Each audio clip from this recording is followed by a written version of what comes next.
আমি আমার সারা জীবনে দেখেছি রবীন্দ্র চর্চা, যত রকম সাংস্কৃতিক পরিমণ্ডল আছে, গান হোক, নাচ হোক, আবৃত্তি হোক, রাষ্ট্রীয় অনুষ্ঠান হোক, বেতার, টিভি, সব জায়গাতে আমি সবচেয়ে প্রাধান্য দেখেছি, সবচেয়ে বেশি দেখেছি, ওভারওয়েলমিংলি বেশি দেখেছি রবীন্দ্র চর্চা।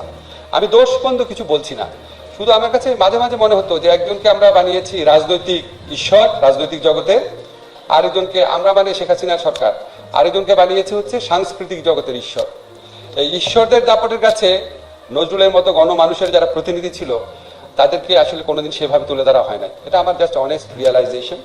তবে আমার নিজের কাছে মনে হয়েছে আমাদের জাতীয় জীবনে আমাদের যে রাজনৈতিক চরিত্র রয়েছে, আমাদের যে সামাজিক চরিত্র রয়েছে, এই রাজনৈতিক সামাজিক চরিত্রে নজরুল অনেক অনেক বেশি রেলিভেন্ট, কারণ উনি বিদ্রোহের কবি। আমরা বারবার বিদ্রোহ করি।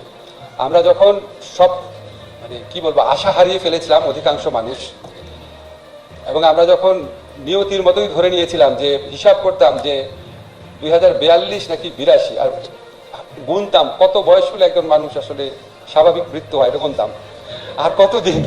এবং মাঝে মাঝে আমি দুঃখ করে বলতাম যে আমার মনে হয় উনি আমাদের সবাইকে আউটলিভ করবে। আউটলিভ করা তো বুঝছেন আর কি, আমরা মরে যাবো কিন্তু উনি বেঁচে থাকবে। এবং ধীরে ধীরে কিন্তু বয়স কম ছিল ওনার।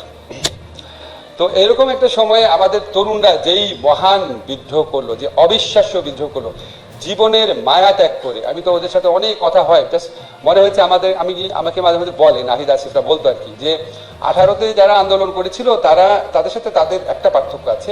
18তে যারা আন্দোলন করেছিল তারা জীবনের মায়া ত্যাগ করে আসতে পারে নাই, এবং ওরা ডিটারমাইন্ড ছিল মরে গেলে মরে যাব, রাজপথ ছাড়বো না। এবং এই সাহস তারা আমাদের মতো বৃদ্ধ মানুষদের মনে সঞ্চারিত করতে পেরেছিল। এরকম একটা মানে বিদ্রোহী জাতি, এরকম একটা অপরাজেয় জাতি, তার জন্য তো সবচেয়ে বেশি রেলিভেন্ট নজরুলের হওয়ার কথা, সকল চর্চার মধ্যে উনার উপস্থিত থাকার কথা। আমি তো কবিতা পড়তে পারি না, আবার যখন আমরা এই কবিতার লাইনগুলো শুনি যে বিদ্রোহীর রণক্লান্ত আমি সেই দিন হব শান্ত, যবে উৎপীড়িতের ক্রন্দন রোল আকাশে বাতাসে ধনিবে না, এর চেয়ে মহান কথা কি থাকতে পারে? মানে এর চেয়ে আমাদের যেই শোষণ শুধু বাংলাদেশে না, পৃথিবীতে নানান দেশে নানান যুগে এবং এখনো হয়, এখানে আপনার মজলুম মানুষের পক্ষে এর চেয়ে সত্য উচ্চারণ, এর চেয়ে সঠিক উচ্চারণ কি হতে পারে? তারপরে যখন আমি এইসব জিনিস পড়ছিলাম, হঠাৎ করে মনে হলো যে বক্তৃতা করতে করতে মাহমুদ ভাইকে জিজ্ঞেস করবো যে আমি সেই দিন হব শান্ত যবে উৎপীড়িতের ক্রন্দন রোল আকাশে বাতাসে ধনিবে না। মাহমুদ ভাইকে জিজ্ঞেস করবো, মাহমুদ ভাই এখন কি একটু শান্ত হয়েছে, একটু শান্তি লাগছে?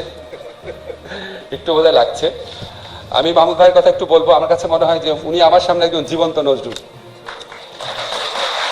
আমি আপনাদের অনেস্টলি বলি, আমাকে আমার নিজের সাহস এবং দেশপ্রেম নিয়ে আমার একটু আত্মতৃপ্তি আছে, কিন্তু আমি যখন মাহমুদ ভাইয়ের দিকে তাকাই, আমাকে যদি কেউ জিজ্ঞেস করে মাহমুদ ভাইকে আমার চেয়ে সাহসী, আমি বলবো অবশ্যই সাহসী।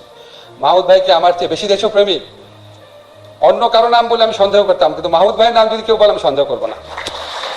এবং আমরা সেই শাহবাগের দুঃসহ দিনগুলোতে আপনাদেরকে মনে করিয়ে দিই, আমার রুমে আগুন দেওয়া হয়েছিল, 16 থেকে 20টা ব্যানার টাঙিয়ে দেওয়া হয়েছিল যে আমাকে ঢাকা বিশ্ববিদ্যালয় থেকে বহিষ্কার করা হবে। প্রচন্ড মানে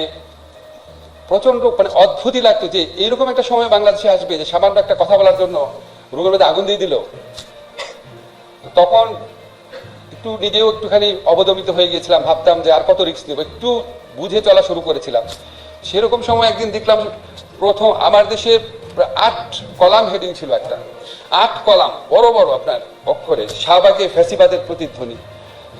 মানে আমি বিশ্বাস করতে পারি না এটা সম্ভব ওই সময় বসে এরকম একটা হেডলাইন করা।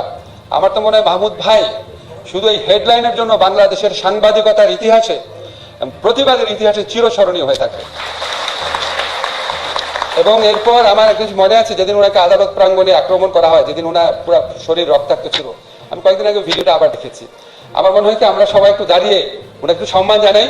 এই দেশে ভারতীয় আধিপত্যবাদ এবং জুলুমের বিরুদ্ধে উনি যেভাবে রুখে দাঁড়িয়েছে, আমাদের প্রত্যেক তরুণের জীবনে এটা একটা পাথেয় হয়ে থাকুক। ধন্যবাদ। বসে আমাদের কবি নজরুলের আরেকটা কবিতা আছে, ছোটদের জন্য লেখা, কিন্তু কি মিনিংফুল কবিতা।